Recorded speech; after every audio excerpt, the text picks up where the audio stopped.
नमस्कार दोस्तों, मैं राज पांडे। आप देख रहे हैं RCN टुडे। आइए जान लेते हैं अभी की बड़ी खबर, मुख्य समाचार के बारे में। वीडियो को पूरा देखने के पहले वीडियो को लाइक शेयर करना मत भूलें। वीडियो पसंद आए तभी लाइक करें। अगर आपको वीडियो पसंद नहीं है तो वीडियो को डिसलाइक कर दें, लेकिन लाइक या डिसलाइक करना मत भूलें। आपके लाइक और डिसलाइक से मुझे मोटिवेशन मिलता है, मैं आपको ऑथेंटिक जानकारी देता हूँ। वीडियो बहुत पसंद आने पर चैनल को सब्सक्राइब कर लें, बेल आइकन दबा दें, ऑल पर सेलेक्ट कर दें, जिससे हमारे वीडियो का नोटिफिकेशन आप तक सबसे पहले पहुंच जाए, वीडियो को आप सबसे पहले देख पाएँ। पहली खबर है सावित्री जिंदल को लेकर। सबसे अमीर महिला हैं, 1 साल में 3 गुना बढ़ी संपत्ति। आप उनको देख लीजिए, यहाँ पर उनकी तस्वीर लगी हुई है। यहाँ पर लिखा हुआ है सूची 7वें स्थान पर काबिज OP जिंदल समूह की चेयरमैन सावित्री जिंदल सबसे अमीर महिला हैं। संपत्ति करीब 3 गुना बढ़कर $18 अरब हो गई है, यानी कि 1.34 लाख करोड़। और यहाँ पर देखिए लिखा हुआ है साइरस पूनावाला पहली बार शीर्ष 5 में। मुकेश अंबानी पहले नंबर पर हैं, गौतम अडानी दूसरे नंबर पर हैं, शिव नादर तीसरे नंबर पर हैं, राधा किशन दामनी चौथे नंबर पर हैं और साइरस पूनावाला 5वें नंबर पर हैं। अगली अपडेट है कि सरसों के तेल को लेकर, जैसा कि आपको मालूम होगा कि महंगाई लगातार बढ़ रही है, महंगाई चरम पर है। जिस तरह से वृद्धि हो रही है, किसी के शासनकाल में इतनी वृद्धि नहीं हुई थी। सरसों का तेल 1 लीटर अब आपको 190 रुपये में मिलेगा, जैसा कि आप अपनी स्क्रीन पर देख रहे हैं। अगली अपडेट है कि जल्द होगी प्रचार पद के चयनितों की काउंसलिंग। यहाँ पर देखिए लिखा हुआ है आशासकीय सहायता प्राप्त डिग्री कॉलेजों के लिए प्रचार पद पर चयनित अभ्यर्थियों की काउंसलिंग जल्द शुरू होगी। उत्तर प्रदेश उच्चतर शिक्षा सेवा आयोग ने विज्ञापन संख्या 49 के तहत प्रचार पद पर 290 चयनित अभ्यर्थियों का ब्यौरा उच्च शिक्षा निदेशालय भेज दिया है। निदेशालय उसका अवलोकन करा रहा है। समस्त प्रक्रिया पूरी करके 1 सप्ताह के अंदर, यानी कि दशहरा के पहले काउंसलिंग का कार्यक्रम जारी किया जाएगा। तो आपके लिए गुड न्यूज़ है। अगली अपडेट है कि चरणबद्ध तरीके से छात्रों के लिए खुलेगा JNU का कैंपस। यहाँ पर देखिए पूरी जानकारी दिया गया है। देखिए कुछ लोगों को बुलाया जा रहा है, कैंपस तो खुला, कुछ लोगों को बुलाया जा रहा है, लेकिन धीरे धीरे करके सभी को बुलाने का प्रयास किया जाएगा। यहाँ पर एक और महत्वपूर्ण खबर है कि अंबेडकर विश्वविद्यालय 10 अक्टूबर तक जमा करें पहली कटाव की फीस। सूचना दी गई है। आप अंबेडकर विश्वविद्यालय की आधिकारिक वेबसाइट पर जाएंगे तो आपको जानकारी मिल जाएगी। अंबेडकर विश्वविद्यालय ने पहले कटाव के तहत दाखिले की प्रक्रिया में बदलाव किया है। नए शेड्यूल के अनुसार अब छात्र शुक्रवार तक दस्तावेज सत्यापित करा सकते हैं। वहीं फीस जमा करने की तिथि 10 अक्टूबर 2021 निर्धारित की गई है। अगली अपडेट है दिल्ली विश्वविद्यालय की। दिल्ली विश्वविद्यालय पहले कटाव में ही बम्पर दाखिले। कई कॉलेजों में अंग्रेजी, राजनीति विज्ञान और BA प्रोग्राम के दाखिले बंद हो गए हैं। कटाव हाई भी गई है। कई विषयों की आपको मालूम होगा 100% दी गई है, जिसके संबंध में चैनल के माध्यम से समय समय पर आपको जानकारी दी जा रही है। अगली अपडेट है कि अंकों की गणना में गलती से अस्वीकृत हो रहे आवेदन। दिल्ली विश्वविद्यालय में स्नातक कोर्सेज का दाखिला प्रक्रिया शुरू है। छात्रों को खुद अंकों की गणना करना महंगा पड़ रहा है।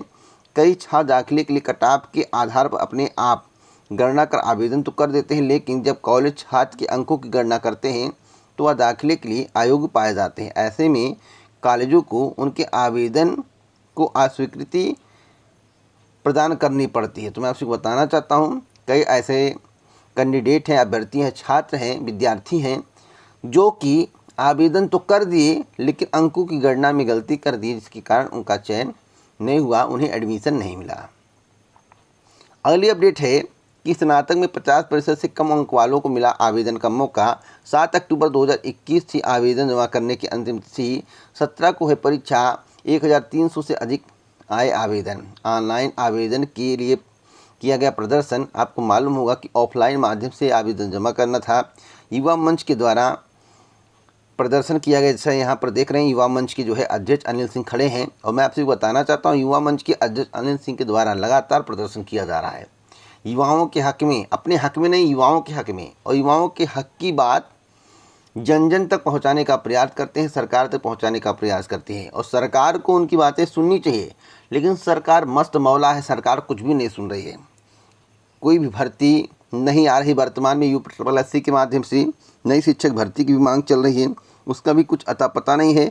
15 दिसंबर के बाद उम्मीद लगाई जा रही है। विज्ञापन आ जाए, परीक्षा हो जाए तो बड़ी बात है। वैसे विज्ञापन आने के बाद परीक्षा ना हो तो विज्ञापन का कोई भी महत्व नहीं है। अगली अपडेट है इलाहाबाद विश्वविद्यालय की। इलाहाबाद विश्वविद्यालय में अब नहीं होगी मासिक परीक्षाएं। विश्वविद्यालय प्रशासन ने लिया निर्णय। पूर्व की भांति केवल वार्षिक परीक्षाएं ही होंगी। उठे सवाल, कई छात्रा की खुदकुशी की कोशिश के बाद तो नहीं बदला निर्णय। यहाँ पर देखिए पूरी जानकारी दी गई है। तो अब इलाहाबाद विश्वविद्यालय ने जो निर्णय लिया है वह सभी को मानना पड़ेगा। इलाहाबाद विश्वविद्यालय में अब नहीं होगी मासिक परीक्षाएं, जिसके संबंध में आदेश भी जारी कर दिया गया है। एक और महत्वपूर्ण खबर है इलाहाबाद विश्वविद्यालय की। जैसा कि आपको मालूम होगा कि एडमिशन को लेकर आवेदन प्रक्रिया शुरू है। बीते वर्ष की अपेक्षा आए कम आवेदन। यहाँ पर लिखा हुआ है इलाहाबाद विश्वविद्यालय में प्रवेश के लिए इस बार पिछले साल से कम आवेदन आए हैं। पिछली बार 1,30,831 अभ्यर्थियों ने दावेदारी की थी, लेकिन अब की बार यह संख्या घट गई है। 1,75,497 अभ्यर्थियों ने आवेदन किया है, रजिस्ट्रेशन किया है, लेकिन फाइनल सबमिट करने वाले कैंडिडेट की संख्या काफ़ी कम है। पिछली बार 1,30,831 थी, लेकिन अब की बार 97,468 है। तो यानी कि 97,468 अभ्यर्थियों को इलाहाबाद विश्वविद्यालय में दाखिला के लिए अब मेरिट का इंतजार करना होगा, परीक्षाएं देनी होंगी। और यहाँ पर देखिए लिखा हुआ एक महत्वपूर्ण बात, यहाँ पर देखिए बहुत ही महत्वपूर्ण बात लिखा हुआ है कि सबसे ज़्यादा आवेदन जो है बीकॉम, बीएससी, बीए, बीएफए और बीपीए के लिए आए हैं 56,248। अगली अपडेट है कि 68 लाख युवाओं को मिलेंगे टैबलेट और स्मार्टफोन। किसे किसे मिलेगा, इसके संबंध में यहाँ पर जानकारी दी गई है। मैं आपसे बताना चाहता हूँ कि प्रक्रियाएं आगे बढ़ा दी गई हैं। पहले 1 करोड़ का जिक्र था, उसे घटाकर 68 लाख कर दिया गया है। कहीं 50 लाख ना हो जाए तो बहुत बड़ी बात है। और यहाँ पर मैं आपसे बताना चाहता हूँ तकनीकी शिक्षा डिग्री कोर्स, तकनीकी शिक्षा डिप्लोमा कोर्स, कौशल विकास विभाग में प्रशिक्षणरत, कौशल विकास विभाग से प्रशिक्षित, सेवा मित्र पोर्टल पर पंजीकृत श्रमिक, ITI में प्रशिक्षणरत, चिकित्सा शिक्षा, पैरामेडिकल व नर्सिंग, MSME की योजना के तहत इन्हीं लोगों को केवल स्मार्टफोन और टैबलेट दिया जाएगा। जैसा कि कुछ लोग कह रहे थे कि 18+ जो हैं सभी को मिलेगा, तो सरकार के पास इतना फालतू पैसा नहीं है कि 18+ सभी को देगी। सरकार ने स्पष्ट कर दिया है कि किसे किसे मिलेगा। यहाँ पर देखिए उच्च शिक्षा से लेकर यहाँ पर पूरी जानकारी दी गई है। 1 2 3 4 5 6 7 8 9 10 11। तो आप सोच सकते हैं सरकार की मंशा क्या है। 1 करोड़ से घट के 68 लाख पहुँच गया, कहीं 50 लाख ना हो जाए तो बहुत बड़ी बात है, क्योंकि यहाँ पर जो आंकड़ा दिया भी संभावित है। अगली अपडेट है कि लगातार तेल के दाम बढ़ रहे हैं। आपको मालूम होगा पेट्रोल के दाम हो चाहे डीजल के दाम हो, आम जनता काफ़ी परेशान है और वर्तमान सरकार में महंगाई चरम पर है। यहाँ पर लिखा हुआ है कि दाम 100 के पार, डीजल ने भी पकड़ी रफ्तार। 100 रुपये 70 पैसे प्रति लीटर पेट्रोल और 92 रुपये 55 पैसे प्रति लीटर डीजल। तो महंगाई चरम पर। यहाँ पर देखिए सबने अपनी राय दी है। राय मैं आपको क्या सुनाऊँ, राय यही है कि दिक्कतों का सामना करना पड़ रहा है। वर्तमान सरकार ने जितनी महंगाई कर दी है उतनी महंगाई किसी के शासनकाल में नहीं हुई थी। लगातार पहले तो 2 महीने 4 महीने 5 महीने पर 5 पैसा बढ़ता था, अब तो हर सप्ताह जो है 1 रुपये तक बढ़ जाता है। कभी कभी 95 पैसा, कभी कोई 50 पैसा, लगातार बढ़ता चला जा रहा है। और वर्तमान की स्थिति में पेट्रोल 100 रुपये 70 पैसे हैं, कहीं कहीं तो 113 रुपये तक पहुंच गए हैं। अगर पूरे भारत की मैं बात करूं तो 113 रुपये तक पेट्रोल का दाम पहुंच गया है। अगली अपडेट है कि ANM के लिए 200 अभ्यर्थियों का साक्षात्कार। 68 पदों के लिए कुल 1080 ने किया है आवेदन। पहले दिन 300 को जांच के लिए बुलाया गया। यहाँ पर देखिए CMO के द्वारा साक्षात्कार लिया जा रहा है। अब साक्षात्कार किस प्रकार से हो रहा होगा आप लोगों को मालूम होगा, मुझे बताने की आवश्यकता नहीं है। अब जो कैंडिडेट है उनसे बात किया जाए तो वो बताएंगे आखिरकार साक्षात्कार किस आधार पर लिया जा रहा है और कैसे चयन होगा। वैसे ईमानदारी से चयन हो तो बहुत अच्छी बात है, पारदर्शिता होनी चाहिए। अगर पारदर्शिता नहीं होती, ईमानदारी से चयन नहीं होता है तो इस साक्षात्कार का कोई भी मतलब नहीं है। अगली खबर की स्नातक में 45% से कम अंक वाले भी कर सकेंगे प्रोफेसर के लिए आवेदन। यूपीपीएससी को यूजीसी के रेगुलेशन के अनुसार विज्ञापन संशोधन करने का निर्देश 2018 में यूजीसी हटा चुका है सेकंड डिवीज़न पास होने की अनिवार्यता। तो यहाँ पर पूरी जानकारी दी गई है। सभी के लिए गुड न्यूज़ है, अगर आपके 50% से कम है तब भी आप आवेदन कर पाएंगे।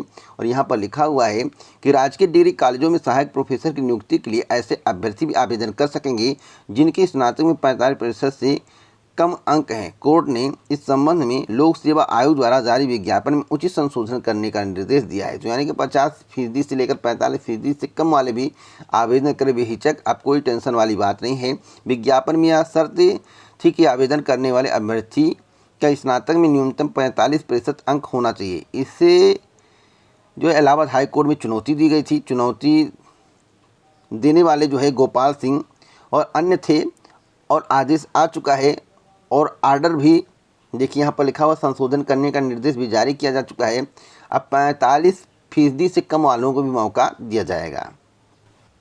अगली खबर, शरणार्थियों का मर्म छूने वाले लेखक को साहित्य का नोबेल पुरस्कार। आपको मालूम होगा कि लगातार समाचार पत्रों में नोबेल पुरस्कार के संबंध में जानकारी दी जा रही है और इस चैनल के माध्यम से आपको अवगत कराया जा रहा है। आपका काम है कि जो भी नोबेल पुरस्कार विजेता हैं उनका नाम लिखिए। यहाँ पर लिखा हुआ है इस साल साहित्य का नोबेल पुरस्कार तंजानिया के लेखक अब्दुल रज़ाक गुरनाह को दिया गया है। उन्हें यह पुरस्कार साम्राज्यवाद के चलते उखाड़ फेंके गए व्यक्तियों की विरासत का पता लगाने के लिए किए गए कामों पर दिया गया है। तो आप इसे नोट करेंगे तभी आपको जानकारी मिलेगी। परीक्षाओं में पूछा जाता है, आपके 1 नंबर बन सकते हैं, 2 नंबर बन सकते हैं। कई नोबेल पुरस्कार के संबंध में मेरे द्वारा आपको जानकारी दी गई है। तो यहाँ पर लिखा हुआ है तंजानिया के, कहाँ के हैं तंजानिया के, नाम क्या है अब्दुल रज़ाक गुरनाह। इनकी तस्वीर आप देख सकते हैं, पहचान लीजिए, यही हैं जिन्हें जो है नोबेल पुरस्कार दिया गया है। अगली खबर की, बोर्ड परीक्षा खत्म, प्रैक्टिकल शुरू, मूल्यांकन का इंतजार। कल से 3 केंद्रों पर होगा कॉपियों का मूल्यांकन। यहाँ पर बताया गया कि यूपी बोर्ड की अंक सुधार परीक्षा 6 अक्टूबर 2021 को खत्म होने के बाद अब प्रैक्टिकल शुरू हो गए हैं। 7 और 8 अक्टूबर 2021 को प्रैक्टिकल के बाद अब 9 अक्टूबर 2021 से कॉपियों का मूल्यांकन शुरू होगा। इसके लिए 3 केंद्र बनाए गए हैं जहां कॉपियों की जांच होनी है। यहां पर पूरी जानकारी दी गई है, आप इसको पूरा पढ़ेंगे तभी आपको पूरी बात समझ में आ जाएगी। वैसे मैंने शॉर्ट में आपको बता दिया कि मूल्यांकन कार्य जो है 9 तारीख से शुरू होगा और बहुत जल्द ही आपको अंक सुधार परीक्षा का परिणाम देखने को मिलेगा।